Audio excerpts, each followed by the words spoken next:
always remember when I did not understand how I used to stand under all the fool's rules running these lands. I had my head in the sand and I was asleep. Now I learn a little more every day, and I'm waking the sheep. Gonna say it out loud, say it proud, get it out, 'cause I'm burning inside, cannot hide it no more. I'm a raconteur too. Yeah, I'm a raconteur too. Oh, I'm a raconteur too. Oh, the people in the chat room singing. Oh, I'm a raconteur too. One more time now. Oh, I'm a raconteur too. And good evening. Welcome to Raconteurs News this Monday night. It's not Raconteurs 2. That was the original Raconteurs 2 introduction that Ada used to use. But it's now defunct. But we just popped it on tonight last minute because we're having a few one or two technical issues, technical problems. If somebody could give me some idea of how this sounds over on Facebook Live. We're broadcasting on Facebook Live and on Spreaker. A big hello to everybody who's in the chat room already as well. Hi to all you people. It's been very interesting and very entertaining looking at what people have been posting over the last week, which seems to be becoming more prevalent now. Even when we're not on air, we get people posting things in the chat room. So thank you to all you people for being there, and thank you for listening to us, and well, you give us all the encouragement that we need. Today's show, I'm a little bit poorly, I've got to say. On Saturday I had a bit of a angina attack, which meant that I had to use my GTN spray for the first time in quite a while, which is probably going to balls up some of the procedures that I'm going to be having to try in the next few weeks, because they won't operate on you until you've had that out of your system. So so I had that, and then last night 1:30 I woke up with a water infection, and I had one of these a couple of months ago, so I know exactly what it was. Absolute agony. So now I float like a butterfly and sting like when I pee. And it's been terrible, awful all day long, and it's been doing my nutting. So good job tonight. I've got some extra help with me. Paul Webster, how you doing, Paul, mate? All right? Yeah, I'm good, mate. I'm very good, Jason. Thanks. Good. You just our guest. We've got Dave Witcher on tonight, haven't we? He's just let us know that he's going to be a little bit late. It's going to be about 15 minutes, I think. And so we're 5 minutes in now anyway, so he should be here in 10 minutes. Yeah. So he'll be coming on, and you're going to have it's going to take a lot of pressure off me, because to be honest with you, I feel like a bag of shit. So it's good that I've got you here, Paul. And what are you and Dave going to be talking about? Well, Dave's going to be coming on to be talking about the group that he's been doing a lot of work with. Hopefully, as you said, maybe one or two, maybe other guests may be coming in. But it seems that the group that he's talking about is, even though there's debates about the names, they are called the Dragons. It could be the White Pen Dragons, whatever. The Dragons are a constitution group, and they're looking into all the constitutional side of the arguments that we're all bringing forward. And we're all going to the same destination, but we need all these other groups, and we need the egos. Dave's been banging on quite a bit about leaving the egos at the door, because you can't bring egos into this. Everybody's got a piece of this puzzle. Nobody's got that one true answer. You know what I mean? It's a collective thing, and it's about time we stopped trying to better each other. When we're all going to the same place, we all want the same thing. So, yeah, I do understand what you mean. I've seen a lot of infighting in various groups, not in just it's not strictly down to. No, it's every group, Jason. It's every group. That's why when I was talking to Dave Witcher, Jason Nota was talking about real change. Well, it's real change Leeds, but there's real change everywhere. And they're talking about getting a gathering together in May. There's no dates there to be confirmed yet. But he's trying to get all these groups from around the country who've got all these great ideas, and some have actually got people in the groups that are challenging, and they're doing really well. So that information is vital to be put onto a table with all the rest of the information, not for somebody to come along, clear the table and say, this is the answer. It's everything.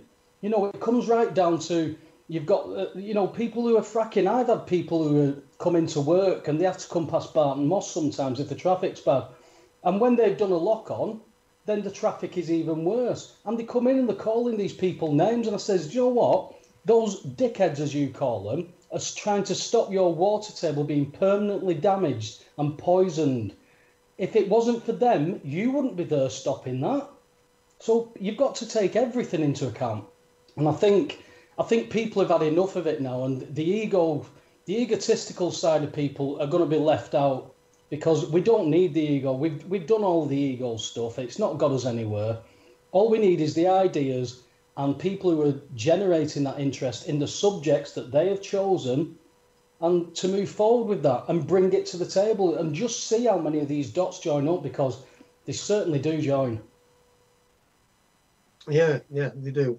And Dave's been involved with this group called the Dragons. I don't know very much about them, so why don't you give us a bit of a rundown of Skinny on them? Well, as I said, I'm not well up on what they're doing completely myself. It's only from Dave that I've heard. There was they went down and virtually doorstepped Sadiq Khan at a conference, asking basic questions. And they were, they gained a bit of publicity as well. And they didn't go there. They weren't belligerent. They weren't violent or anything like that. They were going there with genuine questions and answers, because the Constitution gives us those answers, as in rights. The other side of it is the Constitution, that they're trying to tell us that we need a Bill of Rights. We've already got that. We just don't know how to act properly.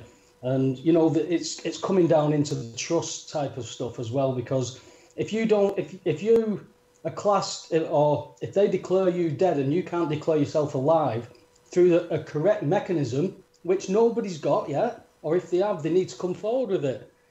The correct mechanism to declare yourself alive and take control of that trust, collapse their trust, and reinsert yourself as settler and beneficiary instead of the trustee position, which is the guilty position that they put you in. So I think there's a lot of angles within the Dragon movement, and I think Dave is going to be able to explain that a lot better and more eloquently than I can. He's the one who's been involved in it. I've only, you know me, Jason, I work with my own stuff.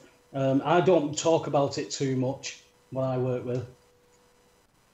You don't talk about it, but you do talk about the. We've already had a couple of people in the chat room asking when we're going to get the first bills of exchange. Hey, yeah, you brought it up. Oh well, I don't really talk much about the bills of exchange, even though it's quite pertinent to everything. I don't mention bills of exchange much in any conversations that I have. I hardly ever talk about bills of exchange or negotiable instruments, because people say, oh, well, they're no good to me. Why do I need to know that? Well, you don't operate going into a newsagent and promising to pay for a Mars bar without the bills of exchange. So pretty much it's not worth even looking at, is it? No, not really, no. Well, it is for us, obviously, with you knocking about. I think we've got Dave joined us, actually. Dave's here, I think. How you doing, Dave? Hello, Paul. All right, Sam. All right, Treacle. How's it going? Oh yeah, we do have. We love it. We've got a Savner on. Savner, Governor. How we doing? How's things, Dave? I'm not too bad. I'm trying to set my video up, but I don't think I've paid the electric. Say that again. I said I'm trying to get my video to work, but I don't think I've paid the electric. Well, that's because you're not liable for it, mate. Hey! How we doing? Exchange. I'm very good, mate. I'm very good. Good. So, is there anybody coming on with you, or are you the sole dragon for this evening? I'm the only fire-breathing dragon here, I think, tonight. Then breathe away, mate. As Jason's just been asking me to tell him a little bit about what the dragons are about and the background, where it started and where you're planning on going. I know that I said to Jason that you're the one that's really been banging on about leaving the egos at the door so that we can actually move forward with this and make some real changes. Not promise to make changes, but make some real changes.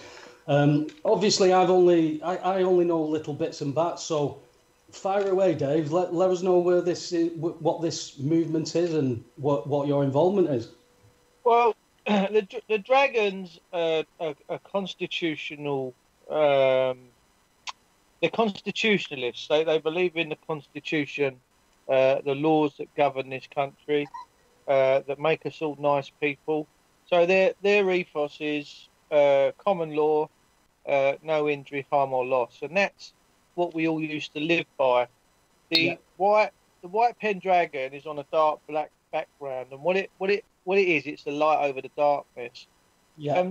All through the years, we've had flags like St George's flag. It's all been, associated with racist organisations. Blah blah blah blah blah. But you see, this is the problem with the left of politics. I think that the left of politics is more fascist than the right, because when you live in a group of people that they say you can't say certain things or do certain things because it goes against their political view, I find that's closer to fascism than right-wing politics. Exactly. And when we look at left liberal, right, common sense, talking out, not happy with this, I think that the right actually talks a little bit more of sense than the left. But the Dragons and the Constitutionalists, we're a constitutional awareness group, and we're above politics. We're saying we don't care about politics. We want the rule of law implemented. It saved us in the past via different time periods. We had the last time was the Glorious Revolution. And our Constitution has saved us on many, many, many occasions, and it continues to do so. And it is as relevant today as it was all them years ago, because the governing rules, the Bill of Rights, which is, it's not my law, it's the law that restrains the Crown. It's the law that keeps them within their limitations.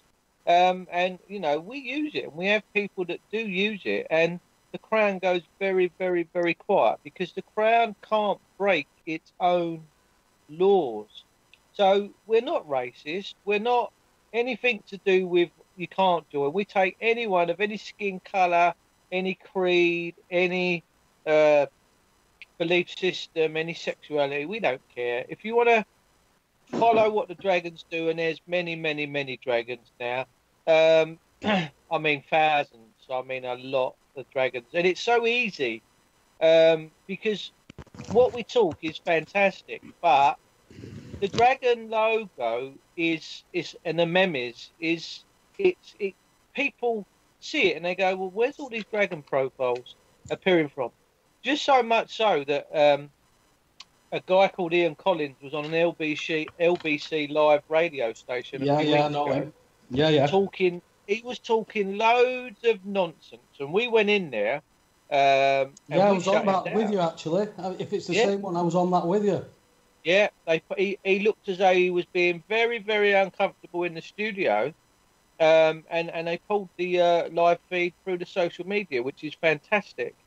So yeah, that's what the dragons are about. We're constitutionalists. We're constitutional awareness people. We try and teach people about the constitutional arrangements of this country, what the monarchy is, what the people are, what people's rights are, what restrains the crown, and we believe in no injury, harm, or loss. So whenever you see dragons out and about, they will always be behaving impeccably because that's what they believe in. Exactly. Now, all that constitution stuff, what you just said, it's still relevant today. I believe it's more relevant today than it ever has been, because if you can underline and reinforce that constitution, then you have taken a step closer to actually declaring yourself as being a living being, if you know what I mean, because you're taking control of your rights. And this is about taking responsibility. There was a debate on the Daily Brexit where some people wanted to still use the UKIP voting base because there was, 10 million people voted UKIP or whatever. And they said, look, there's a good base there. We could take that forward and push for getting a prime minister in. Now, my argument, as you just said, my argument is politics isn't going to fix this. The consciousness that created this problem is politics. And you're not going to fix the problem with the same consciousness that created it. This has got to be slightly different. Nobody's done this. And the reason that I believe that me and you got to chatting is because, and I wasn't going to talk about it, Dave. I wasn't going to bring up the bills of exchange. It was Jason that brought it up. But seeing as Jason brought it up, I see that if a man and a woman can take responsibility for themselves and accept responsibility, if they can then take control of the trust in the debt-based economy, which they are creditor, and not allow these people to control your assets, being you mainly, then there's a step in the right direction. And that was stumbled upon, really, because I understood that I wasn't liable for to pay for my gas, water or electric. I could understand quite clearly that the basic concept is nobody's going to say, you owe me money, and then send me a payment to settle the account. So it was a ridiculous concept at first, because I was still stuck in the mindset of, well, money, I've got money. No, there's no such thing. You've got to break that down into simple terms for people. Like I had it broke down into simple terms for me. You can go mad reading the Bills of Exchange Act with all the confluted words and everything that's in there. And you put that alongside people who are striving to get rights, like the Dragon Movement. If they then start to use bits of the Bills of Exchange in there to take control of their finances and take responsibility for their finances, then you've got two really good, beautiful pieces of information.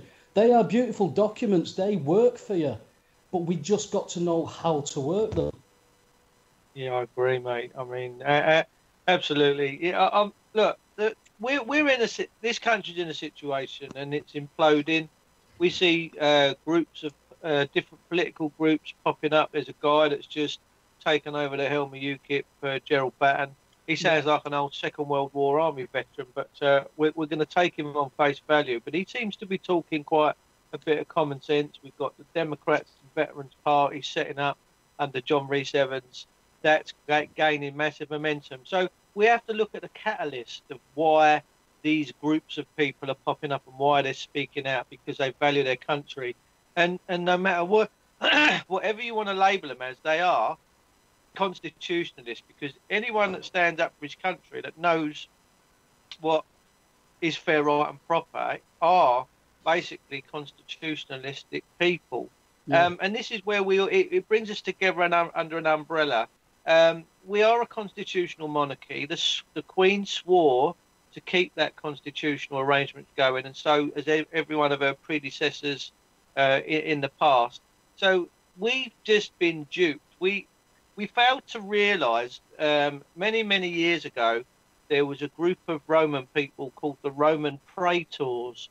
Now they developed; they were basically high priests, but the Praetors, which is priest in English, they come up with what they call the fictions of law, and that is where they get this Mr. Mrs. titles and stuff like that. But listen, this country and the people that live within it, we're all equal. There's no one that's higher.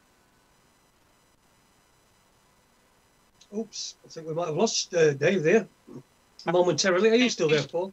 Oh. Yeah, you're still there, Dave. Dave, you still there, pal? We've lost you, Dave. Okay, well, while we try and get Dave back, it's almost like nobody wants us to talk about this stuff. I know, it happens to us all the time now, doesn't it? I mean... it does. It's not new, is it? We get it all the time. It's not new. Yes. Oh, I've got it all pixelated on Facebook Live, apparently. So if you're watching on Facebook Live, that's not actually how I look. That's... You did say you weren't feeling a load of box and squares, and I think we've got Dave back. Dave, how's that line? Can you hear us now? I think I'm back now. There you go, Dave. Thank you. We were getting a bit anxious there because we thought that, GCHQ were probably cutting us out. I'll just having a bit of a check. The GCHQ I put in the same category as MFI and Toys R Us now. I don't. Listen, this is what scares the system about the dragon, right? We are constitutionalists, and we are using the rule of law, no injury, harm or loss. Now, the system can't handle that because the system cannot go against it. Every dragon knows that our ethos and our motto is no injury, harm or loss. We stand for the rule of law, and we are constitutionalists. They cannot harm us in any way, shape or form. Now, this is what scares them the most, and they are scared.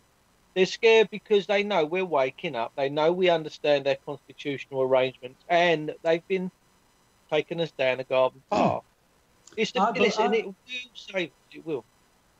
Yeah, I believe that's correct because they haven't got jurisdiction over the law that you are talking about. Their only jurisdiction is commerce. That's it, and they've corporatized us. That's the only reason they can any control over us because people think. I was having a conversation today with somebody. He's a new starter at work. He never heard it. He's only a young lad, and he says, "I've never heard of any of this stuff." I said, "I know." I said, "I haven't heard of any of it." I said, "But I did know what the Bills of Exchange Act was. But when I wrote it down at school, I remember putting my pen down and saying, I'm never going to use this bloody rubbish." And that's, it's completely come back and smacked me in the face. Everything is bills of exchange and everything is trust, but it's only operating in commerce. And the trouble is, we don't know how to operate out of public. So we're always liable and we're open 100%. They just give us the liability and we accept it. We don't know how to act properly. So that's one thing that we need to look at. But looking at the Constitution and the law side of it, they can't challenge it because they need to have a crime to challenge you for it. And you're just saying, well, hang on, this is my right, isn't it? You're going back to the old, well, I've got the right to travel. Now, people go, that's free man of the land stuff. You can't go into a county court and say, I'm a free man of the land stuff. It doesn't work. You're in the wrong jurisdiction. They're going to laugh at you because it's got to be on paper for a start, because the whole point to a county court hearing is that you can't be heard. Absolutely. Yeah, I mean, the thing is, this is, whatever you want to call it, this is the Creator's kingdom. No man can dominate over this kingdom. Therefore, you're absolutely right, it's all in trust. It goes Creator, man, and then government. Yes. Your right to the roads, right, under locomotion or any way you want to get on the roads is so basic it ought not to be spoke about. Exactly. Now, once you bring this into the thing, you let these courts know that you're not their piece of paper, that you are a man and you can't be levied, and if they come near you, they're going to harm you and your soul and stuff. They start treading a little bit more careful because they know when someone starts using this terminology of, I'm in this kingdom, you don't own me, I'm not a slave, this was given to me, this is my inheritance. They have to yield because that's what they swore to. They know, I think they know when they've got someone of spirit and consciousness dealing with them and talking with them. And that's the ethos I've always come from the last 8 years or 9 years that I've been doing what I'm doing. I don't come from a confrontational point of view. I say to these people, look, let's just iron these facts out. And the facts are, this is not your kingdom to dominate over. See, we have become a nation of beggars because we have to beg the crown for everything we do. But the crown can never lay claim to owning anything because it is all just in trust. That is all that's going on here. Exactly. And this is the smoke and mirrors stuff. I mean, there was a lad who was saying, but, this is the law. You've got to do this. Everybody does it. Everybody knows that. Everybody knows that. That means, yes, you've been taught that is how it works. But what if there was some new information that you hadn't seen that would change your view on that? Would you read it? Well, this is what we're doing, Paul. As a constitutionalist, constitutional group, we know that the populace have no idea of their natural rights and what England truthfully really is. Yeah. So we are educating people on their constitutional rights, of their natural God-given rights, and we're moving forward. And mate, make no mistake, this people might laugh at the Dragons. We've got journalists at the moment in all the news outlets saying, oh, they're far right and they're painting us a bad name. we are not going to sit back and take that, because we as Dragons, we're all around this country and there's hundreds of us. We are organising in all of our local areas to go and lean on these journalists and go and sit with them, go to their offices and say, look, we're all the Dragons. What is it you want to know about us? Don't label us without talking to us. You want to know what the White Pen Dragons stand for? Please come and ask. We'll sit down. We'll have a civil debate. We know you can't do civil because you like confrontation, but we will be civil. We will tell you that we're a constitutional awareness group.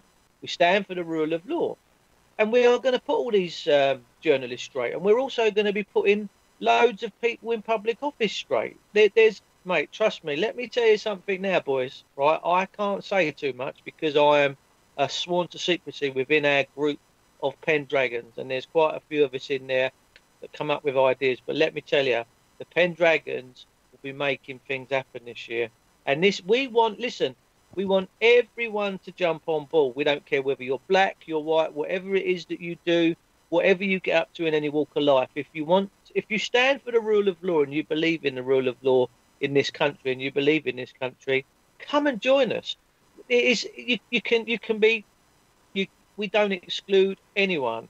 If you want to jump on and say you're a dragon, get on board, make videos, say you're a dragon, share the dragon's information, whatever. We are coming together under this banner, and we are going to make this country beautiful. Truthfully, we are, and that is our intention. There is no badness in us. We want the rule of law firmly re-established in the curriculum. We want it established in the bobbies. We want it established in all the councils. That, hey, hang on a minute, you are harming everyday souls of this country, and you have no right to do that because you can't lay claim to own anything. You're all trustees. So what the hell are you doing? We will win. That's exactly right. That's exactly right. They can't do this.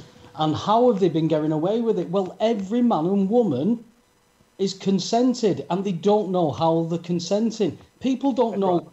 It's manufactured consent, though, isn't it, Paul? It's manufactured consent. It is, but there again, they aren't doing anything wrong if you're consenting to what they're asking you to do.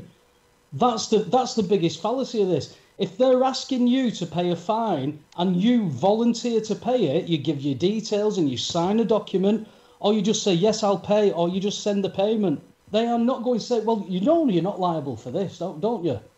They're going to say, oh, well, we know who the guilty entity is. All they seem to do for me, how I break it down for people, is when you were corporatised from birth, Mr., Miss, Mrs. exists in legal world on paper. And so let's say Mr. Paul Webster has got a £200 fine. Mr. Paul Webster is the guilty party. It's a piece of paper, and they're not going to get anything from a piece of paper, and they're not going to talk. So they hold the piece of paper up and say, Mr. Paul Webster, is Mr. Paul Webster here? And dickheads like me would go, yeah, I'm Mr. Paul Webster. That was what I was taught. I'm Mr. Paul Webster. And they hand you the piece of paper and say, you owe us £200 if you're Mr. Paul Webster. And you've agreed to that. That is the simplicity of it. But people can't, people struggle, I should say, because I can't keep using the words people can't, because I speak to so many people on a daily basis. And people who have never heard any of this stuff. You start talking about a debt-based economy and that you can't pay for anything, people understand that. People understand it, but they don't know what to do about it. And the one bugbear for me is, for 10 years now, people have said, well, let me know how you get on. No, fuck you. Do it. Here's the information for fuck all. That's the free information there. Do something for yourself. TV license, challenge that. Challenge something simple. I would never advocate anybody who's got a family to just stop paying bills. That would be ludicrous, because they don't understand how to operate and act once they've done that. That's why I couldn't just go willy-nilly and take everything on. I know people who have taken everything on and stopped paying everything. Those people you do not hear from now. You know, they've just disappeared. That's because that is because they were quite high profile at one time, but whatever it was, they disappeared. And that was taking everything on. I'm not willing to do that with my life. No matter how much I want to help other people, preservation of my life and my family is paramount. I jeopardised quite a bit doing what I did. Unfortunately, everybody who was worthwhile stuck by me. And that's the same thing. I mean, I'm sure you know, Dave, that once you start talking about this, you must have had people who you've known for years go, I'm not talking to him again. Mate, I'm fucking fearless, excuse my French. I wouldn't care who comes knocking at my door, a cop, anyone, and they tell me why I'm a neck in, I'm going to tell them to jog on. I'm a very proud Englishman. I love my country. My voice is my voice. But I'm not offending people. No problem. I can say what I like. I wasn't put here on this earth to be a slave to these people. They are public trustees, and we need to put them back in that place. They've jumped out of their box. They have a group of mercenaries now with weapons, batons, asps, mace sprays, and all this other stuff to come around and intimidate us. We're a country of people that live in fear. We're always come away from the curtain, George. The police are out front. Well, why should George be scared of watching the police kick someone's bloody front door in? It's like we are in this Nazi kind of situation where the Gestapo were, you know, that they were fearful. And I'm not living in a country like that. So, Paul, for me, I don't care. I would rather die on my feet than live a life on my knees. And I truthfully mean that. I really, really do. And I think we're at a time period where strong souls are really stepping forward, and the system, it scares the system, because they think, why is this geezer screaming and shouting so much and talking about all this when we could flatten him if we want to, but he's got no fear, and that's where we need to be. We all need to start rising. I would hate to think over the years how many people have seen the stuff that we do and pick it up and run with it. So that's why I continue to do what I do. I'm not running from a state that swore to protect me. If they want to come and arm me, on their head be it. But I'm an Englishman. This is my country. You are all my brothers. And this country is not to be monopolised over by a bunch of crooked, paedophilic government ministers. Exactly. Or all the little fucking wimpy kids at school that nobody ever likes. Didn't get in any groups or gangs or all like that. Or nobody. They just once they've got revenge in their hearts. As far as I'm concerned, most of them. These pathetic pieces of crap. These pieces of shit that have they've just sort of took over the entire running of the country. We've just got a bunch of fucking poncy arseholes, and it just does my head in that we allow it, and then we vote for the fuckers. Yeah. Well, that's it. That's all of the English. That is. If you look at the French, even the French are willing to get their hands dirty when they've had enough. I mean, they're all civil law, so everything they do is illegal if it's not within the civil legislation. if we'd have stayed in Europe, and I mean, I'll use that tentatively because we haven't left Europe. I mean, Brexit is, if you're integrating your armed forces into a European force, then I can't say that we're leaving Europe because we can't defend our country if Europe decided that they were going to invade, if that ever happened through military means. We haven't got we're training people, our people are being trained on French aircraft carriers because we haven't even got the aircraft for the aircraft carriers. We're building boats that can't float in warm water. The latest boat is taking on water. All right, they're still doing trials, but all this service, like I've seen statistics that showed at the end of 1945. Now you'd expect a lot of servicemen after a world war anyway, but there was 860,000 servicemen in the Royal Navy in 1945. 2017, that's now below 30,000 people. That's not, that isn't enough. That's not enough if you're worried about anybody invading. And the fact of the matter is, there's nobody that's going to invade unless the whatever you want to call them, the establishment, and it's not politicians, it's not prime ministers, whatever the establishment eventually we get to, if they don't want it, it will not happen. And you can point things at Rothschilds and stuff like that. And Rothschild's own mother said that if my sons did not want war, there would not be war. And that's exactly what it is. It's propaganda. They pay both sides. They make money and profits. They bomb the shit out of these countries, change the regime, and then their friends and partners get the contracts to go and rebuild this country. Yeah, Super Leeds has made an interesting point in the chat room. He said that an aircraft carrier without an aircraft is just a ship. It's just a floating slab, isn't it, really? Exactly. So what's the point? What is the agenda? What is the agenda going on here? I mean, you had a guest on, didn't you, recently, Jason, who couldn't see any agenda in any of the subjects that you brought up. There's no agenda in anything. But all this free stuff, people have got to have rights. I mean, the Royal Navy have declared Satanism as a real religion that can be practiced within the Royal Navy. There's no agenda there. We're meant to just say, oh, yeah, Satanism's all right because it just means that you do everything for yourself. There's nothing malevolent about it. I can't believe that. I can't go along with that. I think there's some doubt in that for me. Mm. Yeah. And when you was talking about if somebody wanted to invade us, I mean, people would argue that we've already been invaded by stealth with the complete open borders and mass immigration.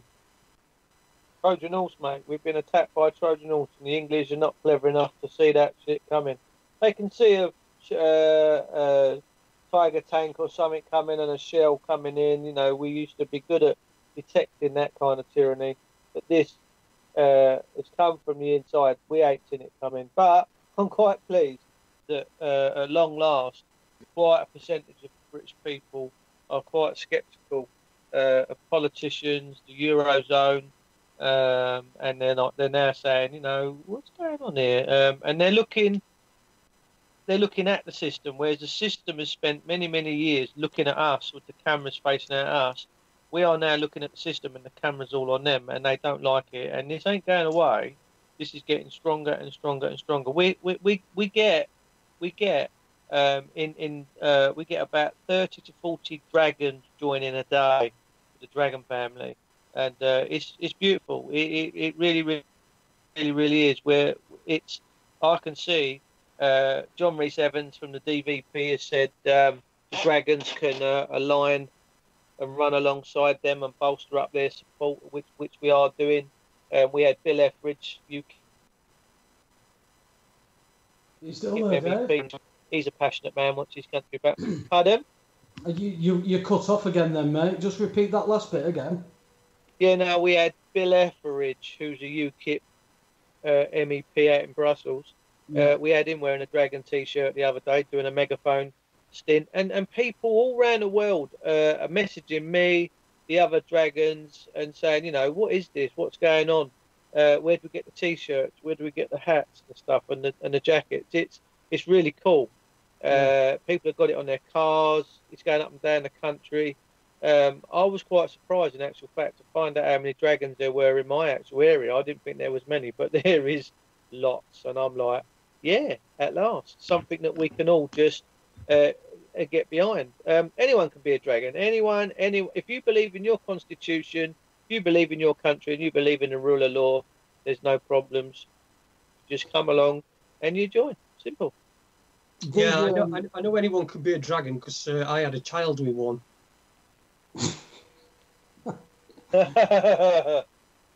Sorry about that. Dave, I don't know how long ago it is now. It's a few weeks or so, maybe a month or something. But the Dragons did something involving Sadiq Khan, didn't they, in London? Yeah. Can you explain a bit? Can you explain a bit about that and what it was they were trying to achieve? Well, Sadiq Khan was given an address at Fabian Society, or talking about the Fabian Society, and their logo is a wolf in sheep's clothing. And to be honest with you, the Fabian Society is a political cancer. It has destroyed this country from the inside. Well, they was having a meeting on a Saturday morning at a Quaker building in the centre of London. I'm quite surprised that the Quakers would allow such things to carry on, and they have been alerted that we know what they're getting up to. So we will follow up on the Quaker situation a little bit later on. Yeah. But Sadiq Khan was given a citizen's arrest. The police were called, but it was actually the Dragons that called the police and no one else, because they wanted the citizen's arrest witnessed. And Sadiq Khan was read out the citizen's arrest. No hands were placed upon Khan at the time. And the police turned up, and one of the Dragons, well, a few of them, when they decided that they would leave the building, because Sky News was on it like you've got no tomorrow, and it had about, I think currently it's got about 1.6 million views, and this is why the Dragons are going this year, to get exposure, and we're going to be using the media outlets to get that exposure on national telly. We don't care how they see us, we just want the exposure at the moment to get the message out. But the copper, one of the young coppers, when he was out the back and he was trying to get everyone out of the building from the Dragons, he turned around and started talking to him, and one of the Dragons said, "Excuse me, Constable," and he said, "What's that?" He said, "What did you swear your oath under?" And he said, "Common law." And he went, "Well, there you go then." He said, "That's what we are. We're constitutionalists. We stand for the rule of law and common law." And you see the penny drop in this constable's head. And what a lot of people don't know is that the old Bill were absolutely euphoric about what the Dragons had achieved that day. And outside, there was lots of handshaking, lots of hugging, and the police was like, "Carry on. We like what you're doing. It's about time people stood up." So we have the support of the police, and we will continue to carry on in our campaign this year. That was just a teaser. What we've got planned this year, and what you will be seeing coming out of the Dragons will take your breath away. You're going to be going, these people are actually putting it out there. We're going to be doing some good stuff, people. And it is all really just to raise awareness to what's actually going on. We couldn't have dreamed of such coverage on Sky Media, ITV, Channel 4, and it was really, really funny to see Sadiq Khan sitting there, and they were playing a bit of funny music, and he's just twiddling his thumbs, biting his tongue, and reading the newspaper. You could see that Sadiq Khan was bothered about what had gone on, and that he was being challenged about what he was getting up to in his political career and the stuff that he was doing to London. So I think Sadiq Khan will not forget that day in a hurry. I agree, because all this stuff is now starting to knock on the doors. I mean, there's a lot of stuff going on in London at the minute. I know. I know the I don't know if he's an ex-copper yet, but they certainly suspended. They're playing about with his money and everything. But the stuff that John Wedger blew the whistle on, he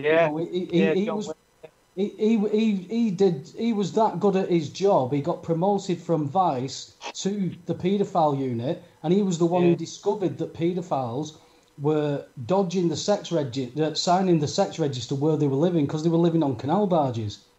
And from that, he found routes to grooming gangs that went all the way up to knocking on the Westminster and Parliament.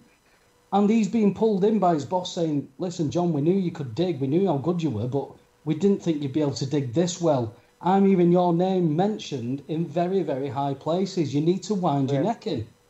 Now, that is tantamount to telling you, listen, we're looking after these people.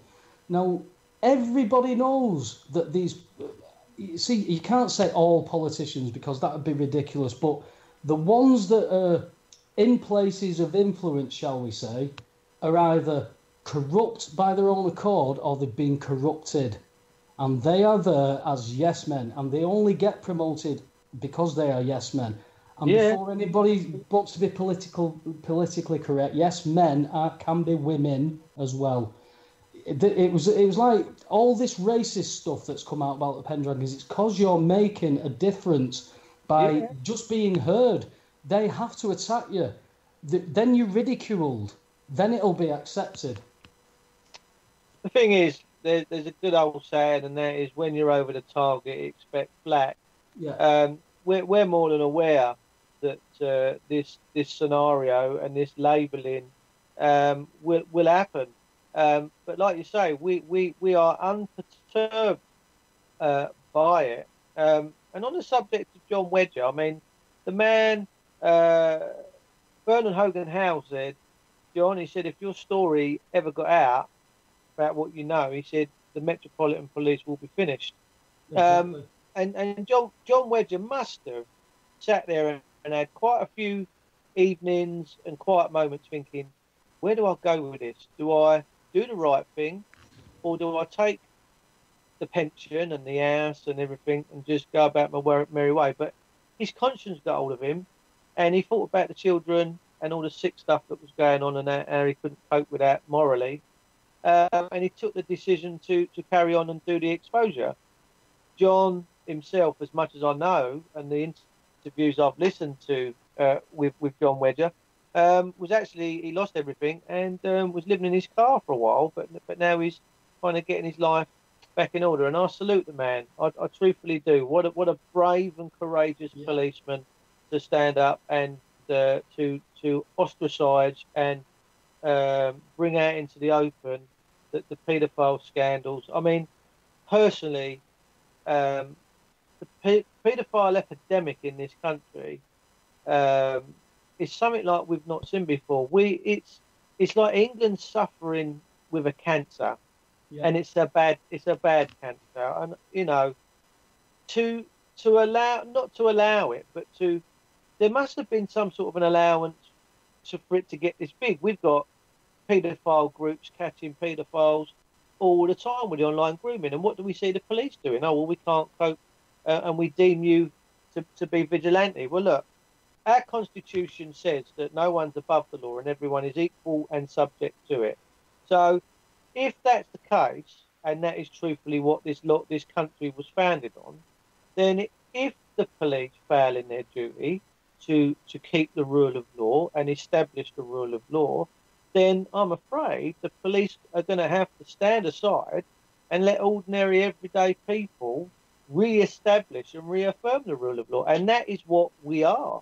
As a constitutional awareness group, we, the Pendragons, are establishing and reasserting the rule of law. That's all we're doing. Exactly. And this was very interesting to me because I've known a lot of good people who joined the police. Most, if not all now, have left the police because none of them signed up for 95% paperwork and 5% police work. And it's all paperwork. They are glorified revenue collectors. They are not taught the law. They are not taught how to operate in the law. They are taught what legislation they believe gives them authority. But it's only us that gives them that authority. That is the basics of this. Now, the police, I was privy to one gas warrant where the locksmith and the warrants officer had turned up. They refused entry. The police turned up. Policeman on his own. The policeman and the warrants officer were stood at the front gate on the public footpath. My friend was in his own yard, in his own garden, and behind the gate. That gate was forced open when the policeman put his hands on the back of the warrants officer and used both of their weights to push past. And I served Section 26 of the Criminal Courts and Justice Act 2015 on him. And I said, you want to read that? And he read it. And what you said about the penny dropping with the copper, the penny dropped because he said, nobody's taught us this. I went, why would they tell you this? You wouldn't do what you've just done. I said, you have just breached the peace. You have just caused a criminal act. He went, no, I was on the public. I went, you pushed him from the public onto the private. You did that. This is on film. I am telling you now, if this man decides to take the claim forward, I have your name, I have your number. You are done. Your house is gone, your job is gone, everything. Yes. That's how we have to do this, unfortunately. The system is, like you say, the police are only interested in revenue. And any man that comes around your opens up your pocket and points a gun at you and helps himself is despicable. I'm not prepared to sit in this country and tolerate that, where the police think they can just come and help themselves to our children, our homes, our revenue streams. Because, look, it doesn't matter. This country and any country in the world, if the state system attacks its workers and diminishes them and they can't work and produce, the whole country, I don't care where it is, will come to a grinding halt. Yeah. It will come to a grinding halt. And I think rather than, because I think it is a really big ask to say to people, well, we want you to go on a general strike, we want you to stop working. People are too scared to do that. But if you can show these people where they're being hit in the pocket, where that equity, I mean, I'm trying to explain to people close to me that when they are trying to pay the bill, they are actually expanding and exasperating the debt, because you can't pay debt with debt. This is why you must settle it, you must discharge it, you must offset it to the trust, because when you're going to a bank cannot lend you money, it's illegal. So they are monetizing your worth, your equity, your trust. That's where they're accessing, and you're giving them that. You're borrowing from yourself in the future at some point when you might have some money, or you're borrowing it from your children when they might have some money. But the trouble is, when this system was set up, they used to forgive debt locally and nationally every 7 years, because debt is not conducive to a good economy. That is why you now know that they are collapsing this country from within, slowly but surely. Somebody pointed out that the United Kingdom PLC at what's the Company's House? That's it, Company's House, registered there. It's actually on there as a dissolved company. Now that means they are now asset stripping the country, like they did the Weimar Republic, where people were turning up for a loaf of bread after racing from getting paid. By the time they got to the shop, it's not the price of a loaf of bread that had gone up, it's the currency that had gone down. That is why bread has now gone to £1.10 a loaf, where it was £1 2 years ago. It's gone up 10 pence. People say, cost of inflation, blah, blah, blah. It's the currency that's going down, not the cost of the product. Absolutely. Absolutely right. You're bang on there. The more you print something, the less the currency through inflation. Exactly. Yeah. And I mean, there was a pay rise given to prison officers. They've been fighting for a pay rise because, as far as I'm aware, there's never been one for 10, 11 years, at least, if not longer. And they fought for a pay rise, and they go, look, we've got you a 1.3 pay rise. Oh, hang on a minute. Inflation's gone up 2.6. So it's a pay cut. You've given me a pay cut. You've not given me a pay rise. You've given me a pay cut. And people get that. Now, like I said, if people can get their heads around the fact that when you go to work, you are not being paid money, you're actually being paid in equity. So my equity cannot be used to pay the debt that is not mine, that I was born into. But we don't know how to act. We are acting completely open in public as Mr., Miss, Mrs. That's the guilty party. They're doing nothing wrong. As long as we stay in that, they're acting in that position, they're doing nothing wrong, but they think they've been really clever. And the fact is they've let themselves go so much because we're challenging it. There's no point going to low levels with this stuff. There's no point going to your local county court and knowing all this and going in there because they haven't got a clue. They've not got a clue about it. And you've mentioned the Masters. I know Tobe Lee's been, it's his virtual second home down at the Royal Courts. People are going there. People are going there and not only challenging, but they're asking really good, pertinent questions. And a lot of the Masters and the higher up judges are that bored shitless with just rubber stamping stuff. They're going, right, come on, let's get my teeth into this. I think this is going to be a good jousting match, this. And they are enjoying it because, believe it or not, the groups that I'm linked with, there are judges, there are solicitors, there are barristers that are giving snippets of information. They're not joining groups, but they know people through people, and they're saying, do you know what, you're quite spot on with this. I don't know how you're getting this information, but this is spot on stuff. Good luck to you. They're not going to help you. They've got families, they've got houses to protect, they've got stuff. They don't want to lose 4 holidays a year. They don't want to lose the holiday homes and everything either.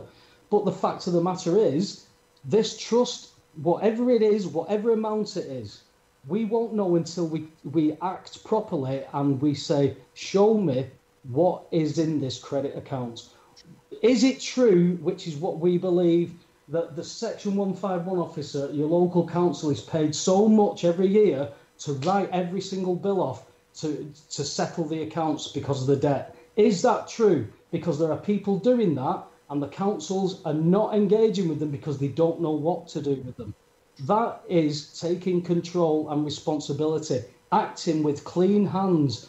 All these corporations and the judges and the judiciary are acting with filthy hands.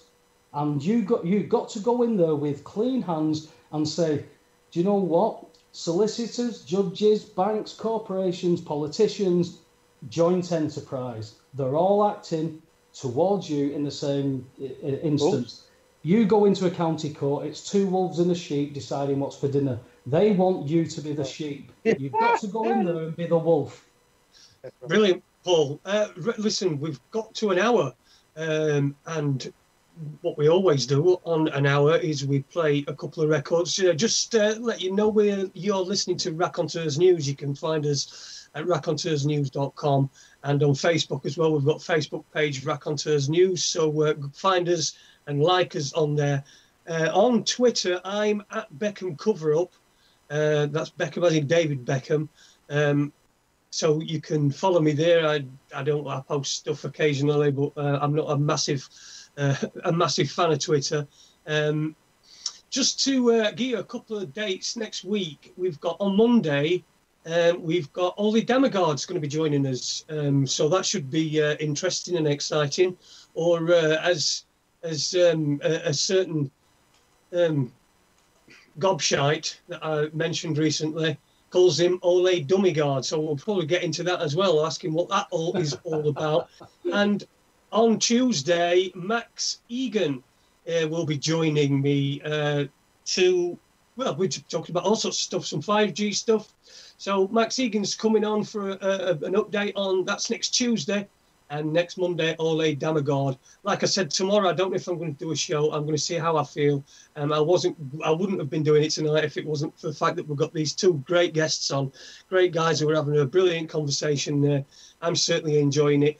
People in the chat room are enjoying it as well. Super Leeds keeps keeps banging on about wanting Starman on for the I think it's the Elon Musk thing.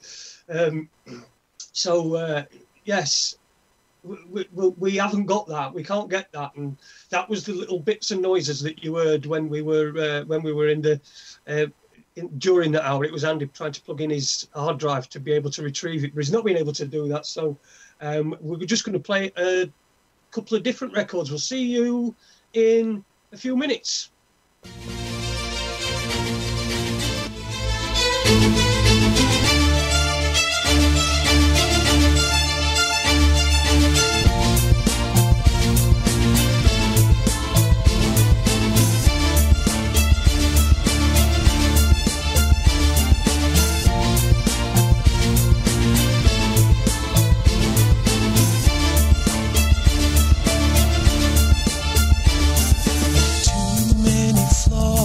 Nightingales, not enough Robin Hoods. Too many halos, not enough heroes coming up with the goods. So you thought you'd like to change the world, decided to stage a jumble sale for the poor. For the poor. So you thought you'd like to change the world, decided to stage a jumble sale for the poor, for the poor. It's a waste of time if you know what they mean. Try shaking your box in front of the queen, 'cause her purse is fat and bursting at the seams. It's a waste of time if you know what they mean.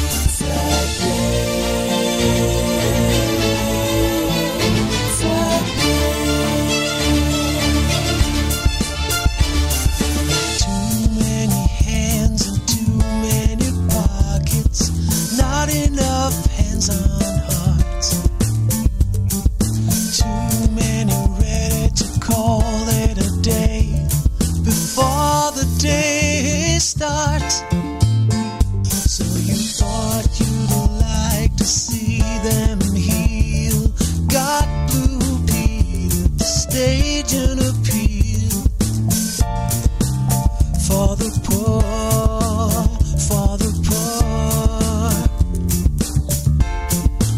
So you thought you'd like to see them heal, got Blue Peter to stage an appeal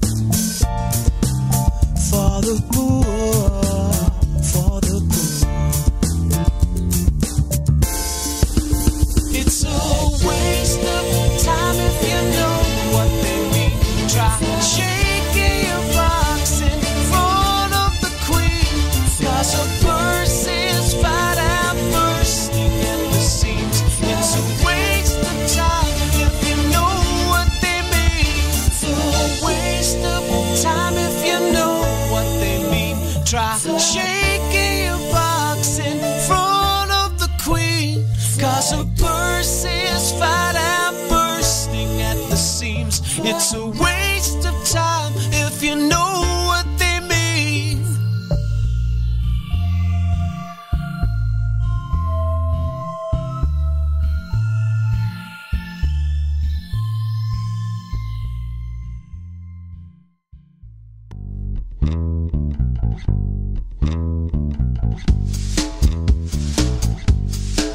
I got a 6-pack of beers in my fridge and I'm really thirsty.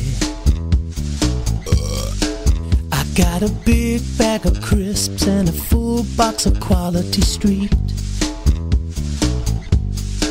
I got some microwave pizza and some microwave fries. Got some microwave hot dogs that have burst down the side. Got a big bar of chocolate and a big fat bag of weed. I got some money in my pocket in case I need to go and get me some more.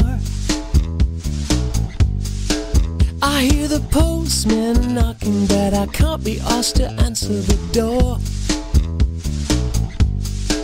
Because I answered yesterday, and the postman said to me, will you just take this package, because there's no one in next door, you see? And I said, yeah, I suppose I'll take it. Wankers. Some friends of mine are coming round to practice, cause we're starting a band.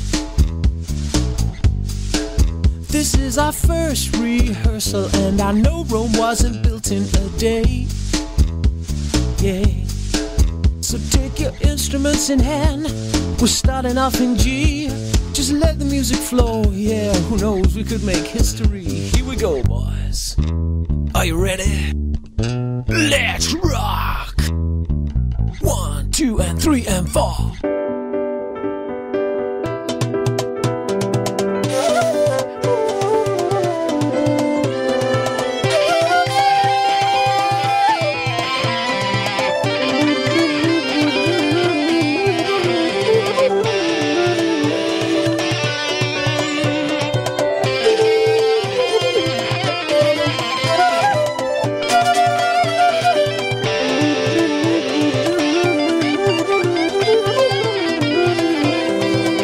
Wow, that was, like, different, wasn't it? Tell you what, let's never do that ever again. Ever. Let's finish off with a farting competition. Loser skins up.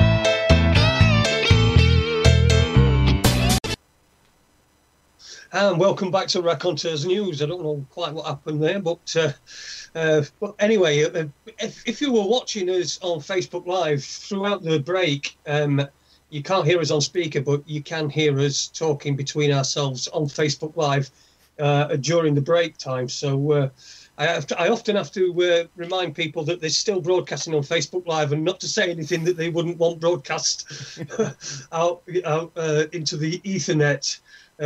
At any rate, so if you're watching on Facebook Live, you've just had a little extra 7 minutes of Dave telling us, going through his philosophies and all that sort of stuff. So we'll get into the second half. I'm going to hand over to you, Paul, to get the ball rolling, mate. In this second half, what are you going to be talking about? Well, I mean, there's still a bit of continuation. Penny Tommy has posted on Facebook Live that why don't I join the Dragons? Dave, can you explain what it is to have to join the Dragons? Because I mean, the fact that I'm talking to you and sharing information, you're doing the same. Is that not? No, you don't have to. There's no forms to fill out. There are some groups. There's local groups. The Dragons have set up local groups which you can go and apply to join, and they do some vetting just to make sure everything's all right, and then you'll be accepted if they deem the moderators, if they deem that to be fit for your area. But basically, it's just about following the rule of law. If you want to get a dragon t-shirt, get a dragon t-shirt or get a dragon hat. Maybe do some videos and say, this is what's going on. Because let me tell you, the more people get out, the more people see it, the more interest. I played golf.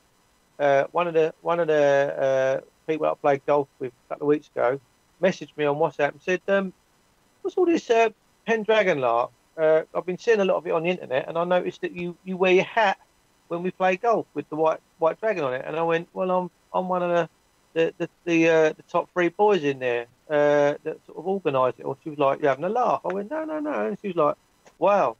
So ordinary everyday people out there, working, doing this, doing that, they're seeing it. They're going, what's this Pendragon lark? It's a phenomenon. And Graham Moore went on RT News a few months ago, and the individual on RT News and on the BBC, I think it was, or some other news outlet, said that this Pendragon stuff is a phenomenon. And I'm like, yeah, you betcha. Mate, there's thousands and thousands and thousands. They're everywhere. They are everywhere, all around the world. Australia, New Zealand, everywhere. They're going mental for it. And I'm glad to be part of it. Truthfully, I am. See, I've asked quite a few times that if there's anybody up in the northwest area of England, I'm more than willing to go down to the groups and give any information that they may want. But I don't know any of the groups, so if anybody wants to, post some stuff either in here of groups that are in the northwest area for me, or indeed any area where people can come and have a look and say, oh, do you know what? That's a venue. I could nip down to that and see what's happening. Ask a few questions. I think that's basically it, isn't it, Dave? If you've got the questions, go and ask these people. They're not these people that you can't approach. And like you were saying, if you're over the target, you're receiving flack. And people, if the more flack, people that, I don't want to get involved in that. That's why the beauty of being an organisation, if that's what you could call it, an organisation of people who are just normal, genuine people with nothing but the best of intentions, coming from a place of love and not ego and not greed, then that can only be a good thing. And more people, I tend to know more people who are genuine, honest, hard-working people than I do not. And I can even point at criminal elements who are honest people. They're not all dishonest with being a criminal.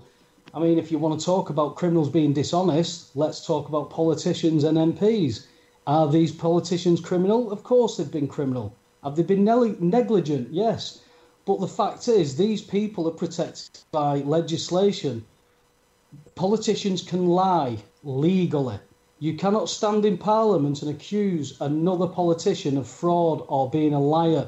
You have to dress it up in big fancy words and insinuate that that is what you're saying, because it's illegal. This is ridiculous. It's time that these politicians came out of Parliament.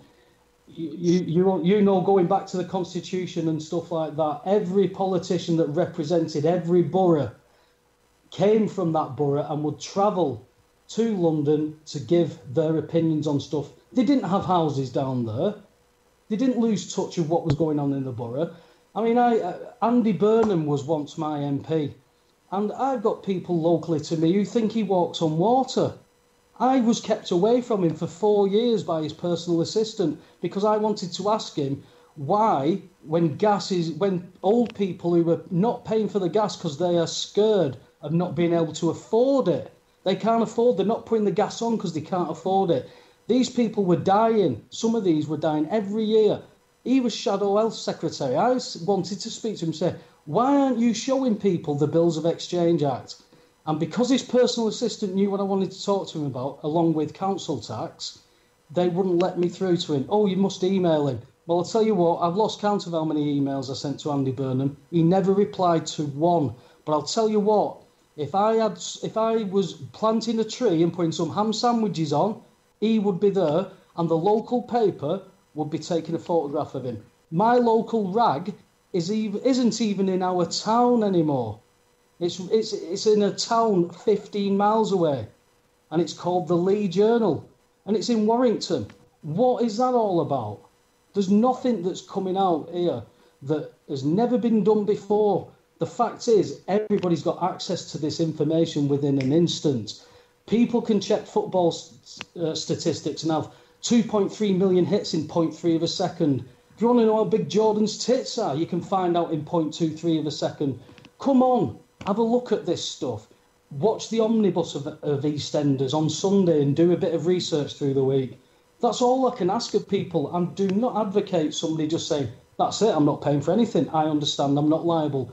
That would be ridiculous.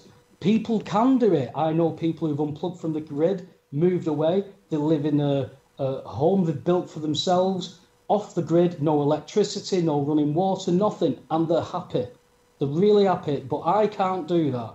I love my creature comforts, but when I'm being bummed and I know it, I cannot say, "Will you pull my pants up when you're finished?" If you're going to bum me, then you're going to have to fight for it. Whose boobs we looking for on Google? Because I've always been a boob man, because I was bottle fed and not breastfed. Well, Jordans won't be any good to you, will they? No, they're too big. Oh, plastic man. They're really hard. Well, they're really hard. Yeah. I found that they were really hard to touch. It's a plastic. It's a plastic kind of world we live in. You know, everyone's worried about what they look like. You know, got to have the latest. We are creatures of our own demise, I guess, in many ways. I mean, but this year you are going to see so many things happen from the Dragons.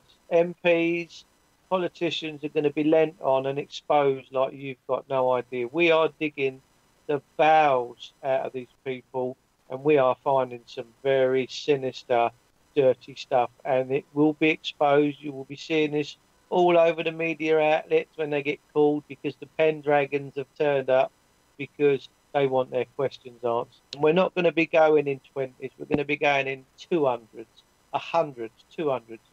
This year, boys and girls, let me tell you, the Pendragons are going all the way. And it's going to be beautiful. And we're using the rule of law, which is this where we need to be. This year's the year, trust me. Because we in the Pendragons, we are seeing this go exponential. People, they're just getting it, and they're just getting behind it. They're getting motivated with it. They want part of it. They want in. And mate, I am so grateful and honoured to be part of that. To be part of that gig. To be part of history. It will go down in history. It really will. Do you think you're going to see that history, though? Do you think you're going to see the end of this road? That's a tough one. Maybe, maybe not. I'm lucky in the back of my fields. You know, we've got acorn trees, and I'm often out there picking up the little acorns to stop our horses eating them in the summer because it can kill them. But I always sit there and look at that oak, at that little acorn that I've got in my hand, stood next to an oak that's probably been out there 80 years. And I look at that little acorn and think, that grew into that. So I don't care if I get to see it, all well and good. If I don't, no big problem, providing I'm laying the seeds and laying them acorns and laying them foundations for future generations to get behind and see, you know, what is possible. Look, I'm not one that I'm not an optimist, and I'm not a pessimist. I don't care if my glass is half full or half empty. If I've got that glass, I can do something with it, and I've always had that ethos of anything's possible. I'm permitted and allowed to do anything and everything, and that's the energy I'm trying to drive into the Dragons. And to be honest with you, they're out there doing some mega stuff. I'm proud of every single one of them that gets out on these marches, that gets out on these demo days, that gets out exposing all these corrupt people in this country, and they do it with such honour and dignity that I watch their stuff and I just get quite emotional with it, because they have this ethos, they have this energy, and they won't come off of that. You know, they stand for the rule of law. They're constitutionalists. They won't go against that, and they won't break it. And the police absolutely love it. So we've always said that we need to win the hearts and minds of the police, and this is a surefire way to do it. And they cannot go against the Constitution. They're not allowed to. Not when you give them the bare bone facts in front of them and say 1689 Bill of Rights, the Bill of Exchange Act, all these other things. They go, oh, actually, yeah, we're limited. This is what limits us, isn't it? And you go, yes. They know, but they want to see it as well. They want to see a change. They're fed up with the current system. Trust me. Most coppers are absolutely disgusting stuff they have to do on an everyday, normal day basis, and they've all said to me, the only people that can change this now is you, the people. So, you know, they are behind us the majority of the time. That's That's correct. I find that with police that I talk to. I mean, a lot of them still say, "Oh no, they've got the authority in that." But when you actually talk to them, and they've actually explained to me, "Well, yeah, we do have to get you the details off you, but that's just standard." I went, "Well, without those details, what bill of exchange are you going to put into a courtroom? Because bills of exchange is for parking fines, it's for speeding tickets, it's for what the tickets the police issue. You get the copy, they must put the original into the court. If they give you the original and put the copy into court, there's no case, there's nothing. And it's the same if it's not signed.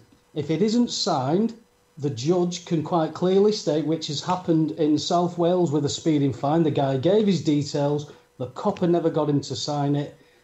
The judge opened the hearing with this particular one. The guy turned up to appeal it. And the judge held the ticket up and said, CPS versus whoever it was, Smith, no case to answer, I'm throwing it out. The CPS asked why.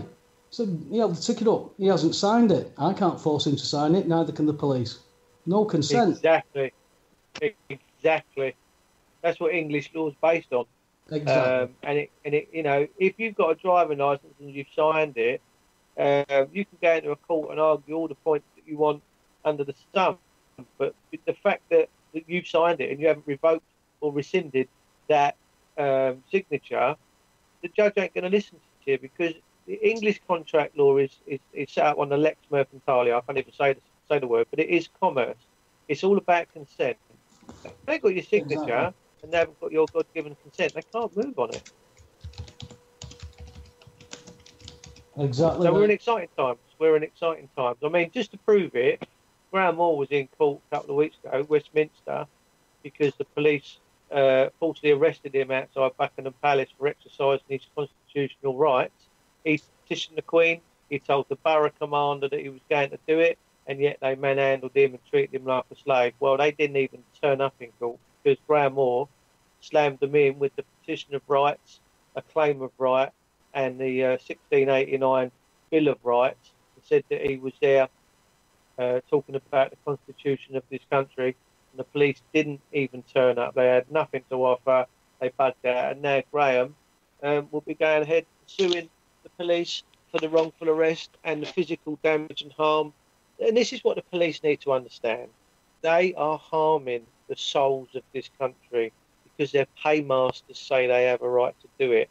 To me, they have a moral obligation to stand down now, because we're not tolerating this no more. No more will you beat us up in the cells. No more will you cuff us and make our wrists bleed. No more will you make us pass out and strip us naked in the cells. You disgusting, evil people. We've had enough of it. Yeah, going back to the police, the Section 26 of the Criminal Courts and Justice Act 2015, that section states what a police constable's power is, authority, and when he doesn't have it, and what are the consequences if he goes beyond it. The copper involved in the gas warrant, he could have faced up to 7 years custodial for what he'd done. And people don't, that would be you exercising the law, what you're talking about under the Bills of Rights. You have every right to say this man acting as a police constable did this. This is beyond his powers. I'm bringing this to this court, not a commercial court. This is a lawful court. This is what he's done. He must be dealt with. Now we can talk about apologies. We can talk about forfeitures, whatever. But at the end of the day, he's facing up to 7 years custodial, possibly 14, depending on how bad this is. It states what it is in that section of the Act. That is exercising your rights. I think where we're at now is that mankind, this country and all around the world, we are all waking up. There's an energy, there's a flow of consciousness that's dribbling into people all around the world. And that is that they're getting the sudden and sure realisation that they are not a product of government. They was not created by government. They're getting this feeling, this energy that something greater, more powerful has created them, and that's where the true authority lies. And they're getting it. And this is where the system will a bit like Neo in the Matrix, will just be sitting there reading a book with his hand up, saying, "No, no, no, you ain't coming in." And that's where we need to get back to. We are not a creation of government. We are creator of the supreme, primordial being, whatever it is. That's where we come from. We were not created by government. We are not a piece of paper, and that is fundamentally what people are waking up to. And I tell you what, it's a beautiful, beautiful thing. I love it. It is. It's a beautiful thing to see that people have had enough, and they are not doing what the establishment would really like you to do, which is turn to violence. The violence is what they're prepared for. People have heard my comment on it many times about when I was 8-year-old, I'm playing cops and robbers in the street with a blank firing 357 Magnum. I was 8 years old. A copper came up to me and said, "Oh, that's a nice gun. Can I have a look?" "Where do you live?" "Oh, I live in the shop round the corner." Taken into the shop, my mum goes, "What's he done?" "Oh, he's done nothing wrong, Mrs. Webster. I just don't think he should be playing in the street with that." And she looked at me and said, "I didn't know he'd taken that out." And she glanced at me, she says, "Get in the house." I walked in the house thinking, I've just been playing with a cap gun. I've been baldy. I've killed some bad guys here today. Why am I in trouble? And the copper just had a laugh and a joke and went. Fast forward that 30 years to an 8-year-old playing with a 357 Magnum replica now. The police are called. "Oh, young man, can I have a look at that?" "No, I could be bleeding shot already." Without doubt. This is how the policing has changed. I asked one question in a county court: "What jurisdiction do you stand under?"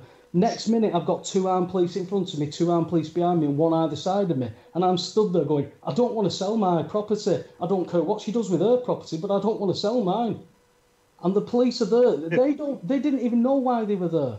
That's how much the establishment have changed policing. And they are purposely seeking people out with an IQ level that will only allow them to be able to follow instructions and orders, but they will not be able to critically think on whether they should follow those orders.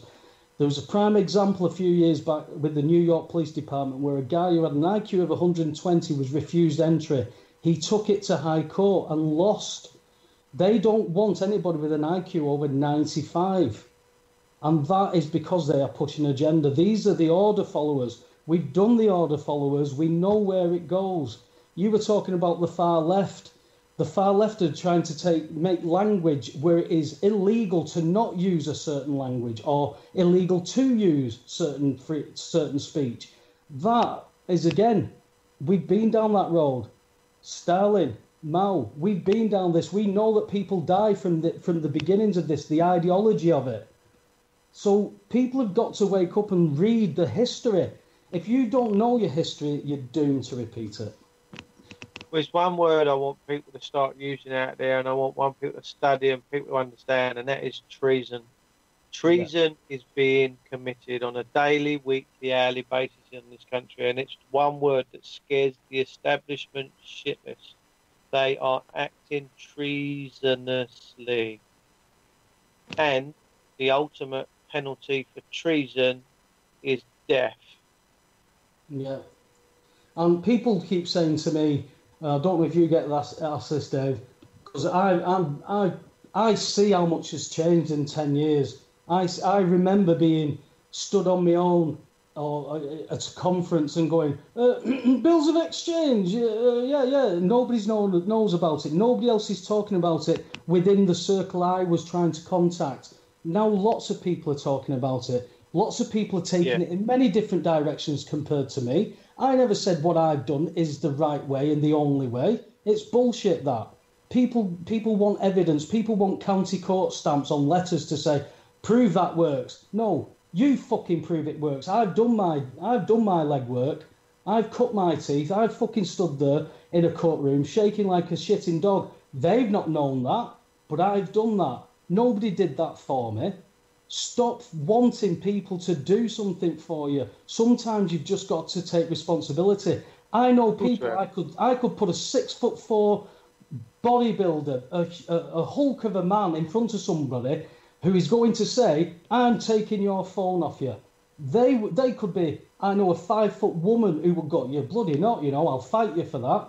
But if the council knock on the door and say, you owe council tax, boom, they're gone. And that is the fear, and that is what they rely on. We know councils are using courtrooms, not courts, they're using rooms in courts as private rooms, hiring private judges, rubber stamping their own liability orders, which are fake, and the police are enforcing them. The police are now helping bailiffs. It was only a few years back that the tactical aid unit in Manchester red-keyed a door for bailiffs to repossess a house that they actually lent the money to themselves for, and the bank don't own it. So what are they doing? They're acting as trustees to make sure the debtor pays the creditor like they agreed when they signed the terms and conditions. The debtor and the creditor is the same entity, it's you, and they're only playing their part. They're only playing their part. Absolutely right. Spot on. Well, let's just remind everybody you're listening to Raconteurs News on Monday night with me, Jason Holmes. I've got Paul Webster and Dave Witcher, and you're listening probably the only radio show that's got shitting dogs in it, fake tits. We're going down everywhere. We'll probably get on a little bit later on to getting a boner back at Wiggy's because it's dead bouncy. But for another show. For another show. So yeah, have you ever had gone on a bus, gone down a bumpy road, and ended up with a router? No, not so. Me personally, no, Jason. I think it's just blokes from Sheffield. It happens to.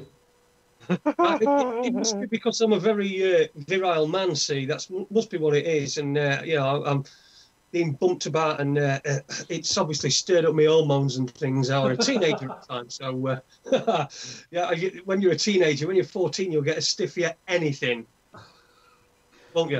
Anything. Funnily enough, never on a bus, though, mate. Well, you've never lived. That's all I can say. Do you know what? I wish Wiggy's was still going so I could actually experience that. Actually, we had dinner. We had to come down with me Saturday night, and one of my mates is a train driver. I'm not going to say he drives, but he drives in the southeast of England. And I said to him, "What's the biggest issue you have to deal with on trains?" Then he said, "Do you want to know the truth?" I said, "Yeah." He said, "Masturbating." I went, "What are you on about?" He said, "The amount of blokes we get on the trains whacking off." He said, "I can't talk about it." He said, "It's out." I went, "You're having a laugh." He went, "Dave," he said, "it is a regular occurrence." What sort of a country am I living in?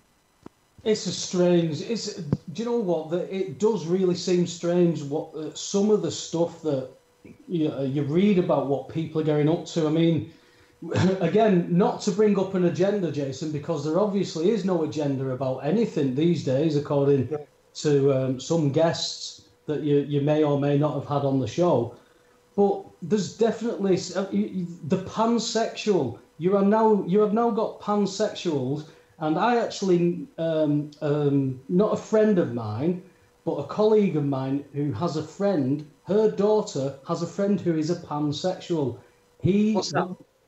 She's never going to grow up. Yeah, he has a relationship with anything. He'll fuck anything, including a car, a tree, anything. He finds objects sexually gratifying, and he'll have a relationship with that. It's now fucked up. And you've also got, Daily Mail are publishing articles where a bloke sat with a sex doll, and he says, "Oh yes, this is much better than a real wife. In fact, my wife loves her." What? Yes, my wife loves her, and the kids talk to her. What? What's going on here? And I'm thinking of having a kid. I'm having a child with my sex doll. What?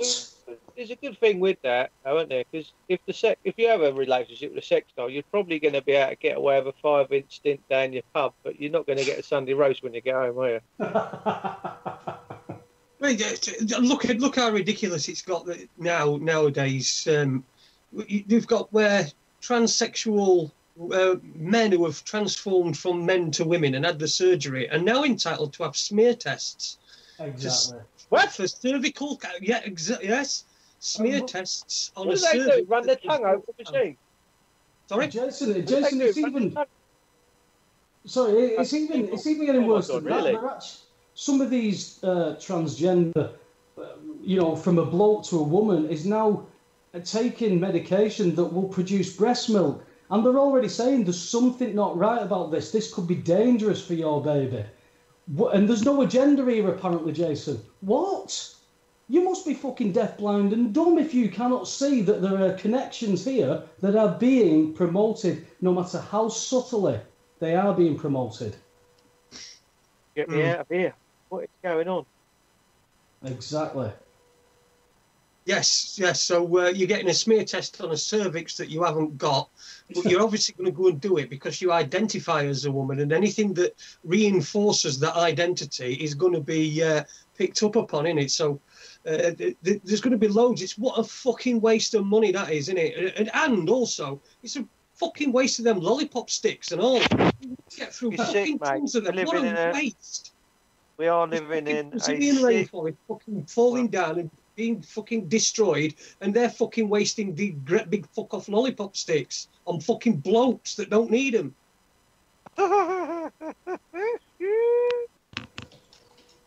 It's disgraceful. But Jason, there's no agenda. There is no agenda being pushed whatsoever. It doesn't matter that 40 to 50 children are being taken to transgender clinics because they're confused. Look, have you got a penis or a vagina? I've got a penis. You're a boy. Now fuck off until you're older, and then you might have had a decision that you could make. You can't have a tattoo. You can't make a decision about that. You can't make a decision about having your ear pierced, but you can decide what sex you want to be. I didn't even know what fucking bike I wanted to play on when I was 6 years old. Never mind what sex I wanted to be. There's no agenda. Bullshit. You are either completely ignorant and stupid to what is going on in the world, or there is something that you're missing, or you're helping to push an agenda, but not try and look like you're part of the agenda. There's something not right about somebody who can publish good information. Some of it has been good information, and be on good stages, good platforms to give out information, but then come out with stuff that just is completely grates against everything that certainly I've been looking at. So, I'm more than I have a very open mind. If somebody can come along and show me how all this is coincidental, crack on, please. But I've decided that from tomorrow I'm going to identify as a ghost, and I'd like people to refer to me as a ghost. And if you don't, I'll get rape face on. I'll be fucking so offended, and I'll make your life a misery, and I'll probably try to have you arrested for it. Why? What would I be? Would I be ghostist? Well, you would be ghostist, yeah, of course you would. You'd be see-throughist. You don't like people you can see through. Oh, hang on. Is that like translucentist instead of transgenderist or transist? Can I be a transistor? I think we've lost Dave. Have you gone, Dave? He's not here. He just says he left. Hopefully we'll try and get him back on. Yes, it's Raconteurs News, and we are into the last 20 minutes.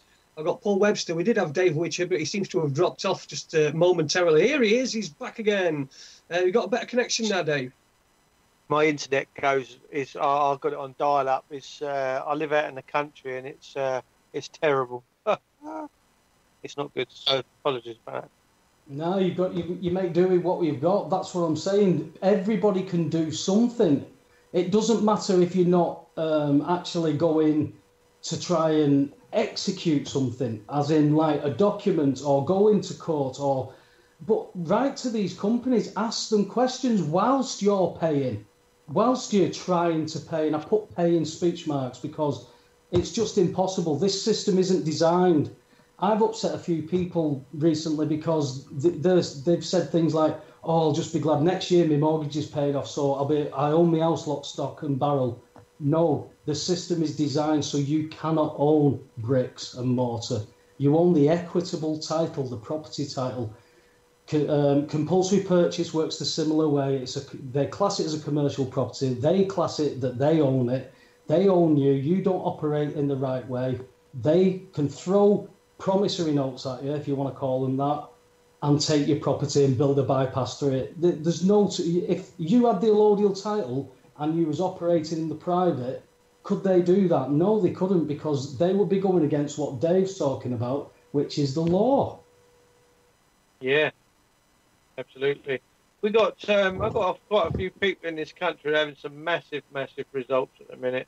Because we've all taken this piece of paper at birth, we didn't realise that it wasn't for us, and we've all been going about our merry way in this land of fiction.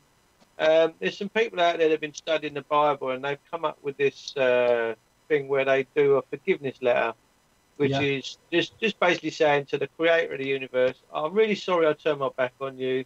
I hope you can find it in yourself to forgive me, and I'll live by your thinking out. Mate, they are seeing exceptional results, because the system has to yield to that. It has to yield, to that forgiveness letter.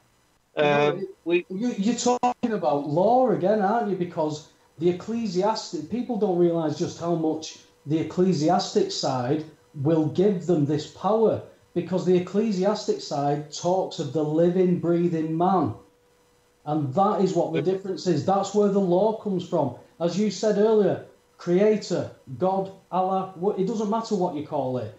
The creator, man, judge.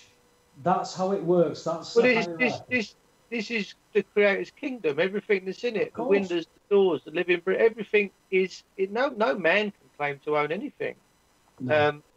But we can certainly enjoy things and enjoy the fruits of our labour.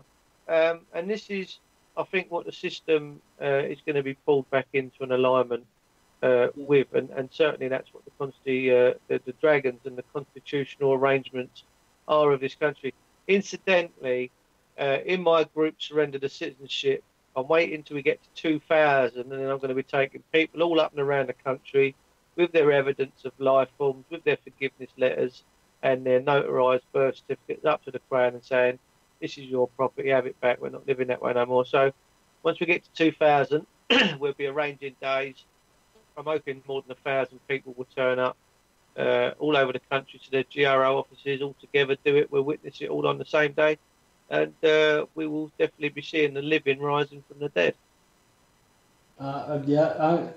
I can see that day coming, because this year in particular, there's even just in the first couple of months, the amount of people that are talking about truthful subjects. Don't get me wrong. I mean, Jason, you again, I don't like to keep pointing out guests, but they were talking about the SpaceX thing. That's a nice distraction, isn't it? Let's put a car into space. That's a wonderful distraction. Yeah, let's not talk about how you're collapsing economies. Let's talk about that. These are nice, pleasant distractions, and they're fun to debate. But there's a lot of real stuff here, and the real stuff has got to usurp everything else, because there's time for fun, there's time for laughter. I mean, you can't even, I don't know about you, Dave, but I can't even participate in any groups or discussions anymore without humour, because if you can't laugh at what this situation is, it can drive you mad. Absolutely. I know people who've lost their minds with this stuff. Yeah, big time. Wasn't too far off myself at one point. Yeah, it is. I mean, they said, Rob, they said years ago, I'm going to have to go shortly, guys, anyway, because I'm really tired. I've had a real busy weekend and stuff. But someone said years ago, we're going to set this system up. No one's going to be any of the wiser. Not one man in a million is ever going to figure this out. Well, that was less than 100 years ago, and we've smashed it already. So when you look at that in the time frame of humanity, they're on a hide into nothing. There's no way that they can carry on. We will, at some point in history, smash the grandmother out of this, as they say. I do believe that. The truth is coming out, it's spilling out from everywhere. The fact is, I've used the quote again today, particularly with the banking system. Henry Ford was quoted, I think it was 1933, that if the American people ever wake up to how the banking system actually works, there will be revolution overnight. And people have asked me, when's this going to happen? When's it happening, Webby? When does that happen? And I said, well, do you know what? Nobody can really say when it's going to happen. I said, because revolutions tend to not get predicted in such a way unless they're actually manufactured. And I go back to the Ceausescu era in Romania. I've spoken to quite a few Romanians who I've worked with. And the Romanians told me, said, do you know what? We didn't even know that was going to happen. We didn't know anything until Ceausescu was swinging from a lamppost next to his wife. That's how quickly it happened. Well, you know, before I disappear, I will tell you that a few months ago I had dreams and visions. Just, you know, one night, a real vivid dream, actually, that this particular dream was that people stormed Parliament, and this kid went down into the bowels of Parliament, and he come across this big King James Version Bible. Apparently they've got it open on a chapter of Isaiah in there, and I truly believe that to be the case. And while all the men were arguing, politicians, this kid comes up, shows his dad and that, and then they grab it, they take it out of the building. And once that book was taken from that building, Parliament couldn't stand. And during that dream, I was given this thing where certain men at the top that have done so much damage were taken out in the street, and they were hung from the neck until dead. And it's something I don't particularly want to see, but I don't know if that was a symbolic experience or it's actual fact. But I think we're getting to a time now where politicians could be, if they don't start relenting and doing the will of the people of this country, they might be kicked out and thrown down the streets. But listen, guys, mate, I appreciate your time. Thank you so much for inviting me, and feel free to spread anything you want to spread about the Dragons. Feel free to get the T-shirts and feel free to come along and enjoy the ride. And this year's going to be fantastic. I love you all. And Dave, if you do get anybody telling you that they're up my way, ask them to contact me through Facebook, and you know, we can have a chat, and we can. I'm looking to set up a few groups. I'm going round to a few local hostelries that are still, you know, the old back street pubs that still the odd few still exist locally to me, and I'm going to aim at trying to get people to be interested through the pockets, because that's what I believe is going to be a platform for me particularly. And I've got the flyers. My daughter's a photographer and a designer. And she's going to set up some flyers for me. So I want to get something going up this end, and let's see what we can do. Also, at the end of the day, just talking and sharing information, when it spreads exponentially, it's changing consciousness, and consciousness changes this reality. Dave, before you go, somebody's asked for websites for the Dragons, etc. Just before you go, so if you could give that a bit of a plug where people can find them, and then we'll let you get off. As somebody who's been awake since 1:30 this morning, in class, I know exactly how you feel. Well, there is a website coming for the Dragons. I don't know whether it's fully operational at the moment, but my good friend Justin is putting all that together. I can't say his surname, but there will be a new website coming, very interactive website. And when I've got more information on that, guys, I will update you with that. But at the minute, the White Pen Dragons can be found all over Facebook, social media, and Twitter, all these different Periscope. They're everywhere, to be honest with you. They're popping up in places I don't even know about, but that's a good thing. And listen, before I do go, I want you all to understand that we as the Pendragons, we believe in the rule of law, common law, and that is that no injury, harm or loss. Take care. Brilliant. Cheers, Dave. Listen, you can get yourself some well-earned rest, mate. Take care, Dave. I'll speak to you soon, brother. Yeah, oh, well, Andy's gone straight away. Just as soon as he arrived, he disappeared. So we've got about 10 minutes left before the end of the show. I'm just wondering what we're going to do with this last 10 minutes, Paul. Shall we invite Andy on to open his mic and see if he wants to sort of join in and have a bit of a discussion with us for the last few minutes? Why the hell not? Go on then, Andy. Here he is. Go on. Andy needs to turn his... Oh, there we go. Can you hear me all right? Yeah, so- no, you just need turning up a bit, mate. Oh, right. I'll get a bit nearer the mic then, because I haven't got That's any it, more that's all. turning up. Okay. Yeah, I just see... who was it? Somebody... Oh, yeah, somebody posting about the new Raconteurs hoodies. I tried to reply in the chat room, but in case anybody's wondering, we did make a batch of T-shirts and we made a few hoodies. But the hoodies, I think Jason was the only one that paid for his, and the T-shirts, I think we ended up giving away more than we ever sold. So it really wasn't worth our while, so we gave that idea up. Yeah, you actually gave me one of those T-shirts. You could have fucking paid for it, though. You never asked me. No, it's all right. It helped spread the word, I hope, a little bit. And I've seen some pictures of folks wearing them quite proudly, and particularly Dinny. I mean, Dinny, it's the only time I've ever seen him smile, so it must have done him some good. He's sworn his on stage when he's been performing. Oh, nice one. So And Dave and Martina wore theirs at the UFO conference the other year, didn't they? yes, they did. Yeah, it's a strange when you see someone walking towards you with a Raconteurs News T-shirt on. It was just really surreal. Yeah, yeah, it's quite. But that's how it works, isn't it, Jason? I mean, you can go back. I mean, we all three of us can go back 10 years and look at where we were compared to where we are now. We're not all sat around in luxury yachts and making loads of money or anything like that, because that's not what you're in this for. None of us have got into this for that. We're in it because stuff has come to us and we've discovered that we are being fucked over. This has happened to our parents, our grandparents, our great-grandparents.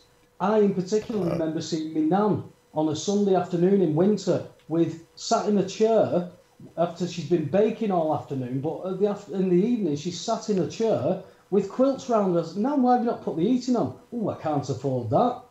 And that poor little old lady wasn't liable to pay. Now, I wouldn't have been able to explain that to me nan then, even if I'd have known it. And my mum would have been disgusted at the fact that I'm not paying bills. But she didn't understand it. And she was a businesswoman. She ran several businesses. A very intelligent woman, but she didn't understand this.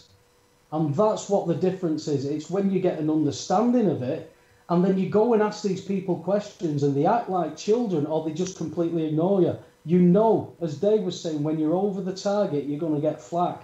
I got flack, so I know that I was over the target, and I know this stuff's right. It's not a case of thinking or believing. I know it's right.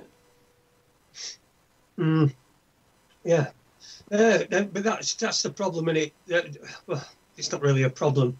We come up against so many obstacles throughout anything that you try to but I suppose anything that's worth doing is anything that's worthwhile is worth putting all the effort into it.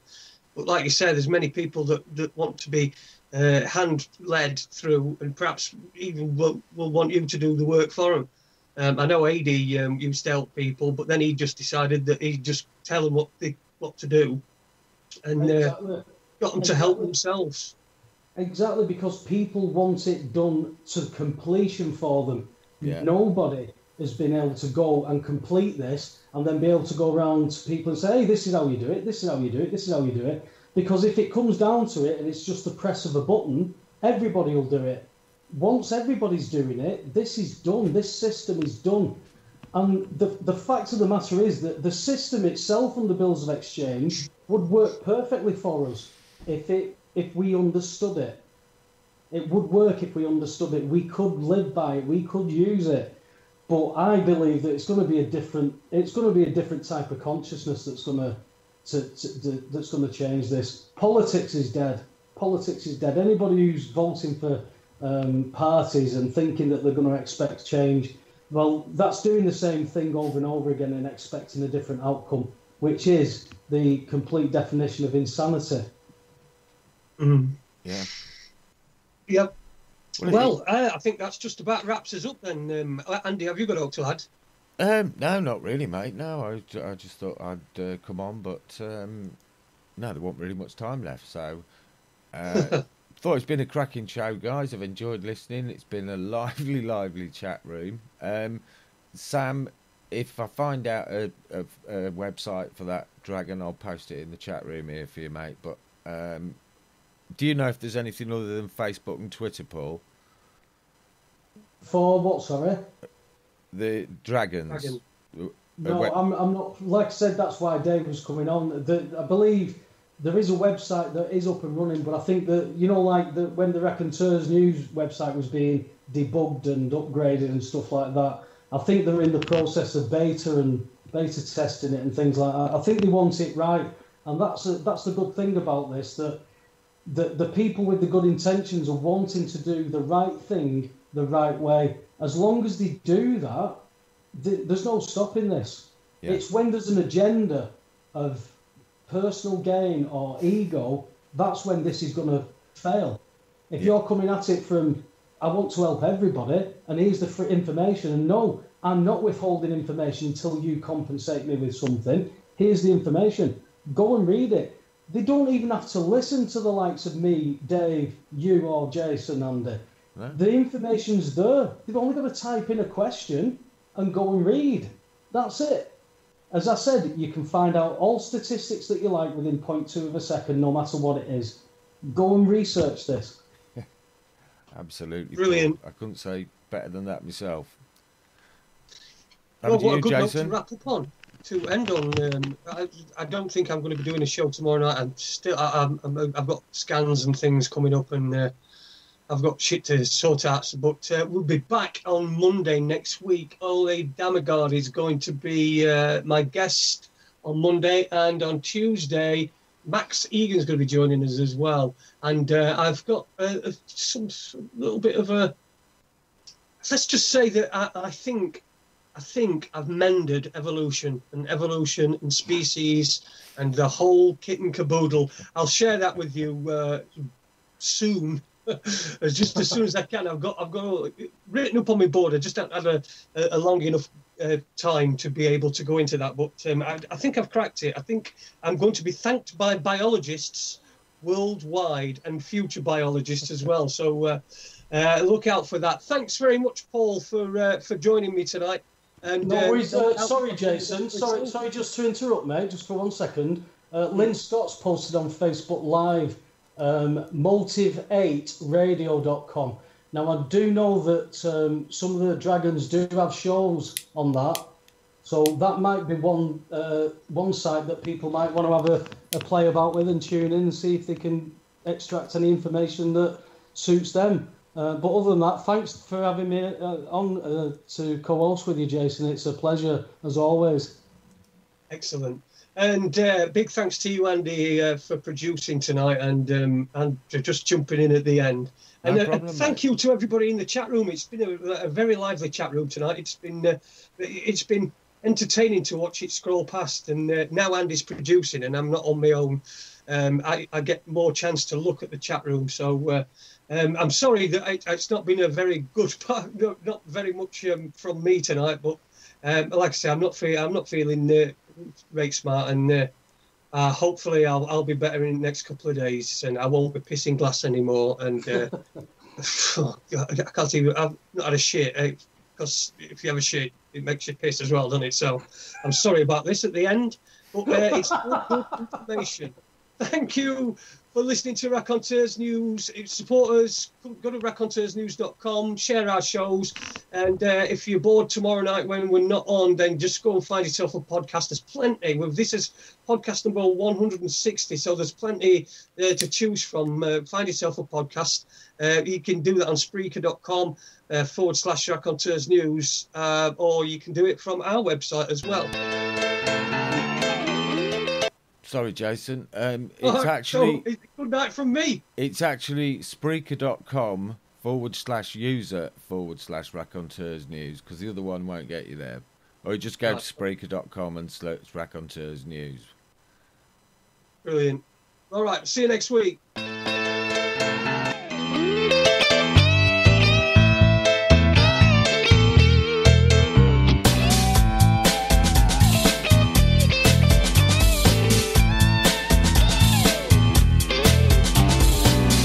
All the hole in the road. I'm walking off school and I'm off to the city, watching telly all night and I'm not looking pretty. See, I got this job downtown, selling knocked off ladies' watches for £1. For a really dodgy man that I met in a dodgy cafe. You know, he said to me, the girl who sold these yesterday wasn't selling very carefully. Police came along and took her and all my watches away. So if you see some coppers, you grab my stuff and leg it, boy, right away. I'll be in the cafe. I'm just a boy from Sheffield, making his way through life. I'm just a boy from Sheffield, making his way. I'm just a boy from Sheffield, making his way through life. I'm just a boy from Sheffield, making his way. So it's been a few hours and I haven't sold enough for my bus fare home. Street selling's pretty tough, so I turn on the charm for the lunchtime rush, with a smile and a wiggle on my schoolboy touch. So the charm is working in the underground. There's a crowd of men and women gather round, and the watches they are going, the money is a flow. Think I'll take a little extra, stick it in my pocket, spend you later. I'm just a boy from Sheffield, making his way through life. I'm just a boy from Sheffield, making his way. I'm just a boy from Sheffield, making his way through life. I'm just a boy from Sheffield, making his way. I haven't sold a watch for an hour and I'm dying for a slash. I've had enough of this, so I'm off for a piss. Then a quick walk back round to the cafe, sitting at his table drinking tea. Looks at me suspiciously, then with a glance at the watch he says, how did you do? He paid me a couple of quid, then he said, would you like to come and work another day? I said I'd come back down on Friday, and to that he said okay. So with £2 in my pocket and another 5 in my shoe, I nipped down to Castle Market, where a man who looks like Leo Sayer is selling pots with cockles and prawns. Just make me feel like dancing. Then off back to dinner on the Wiggers and then home. I'm just a boy from Sheffield,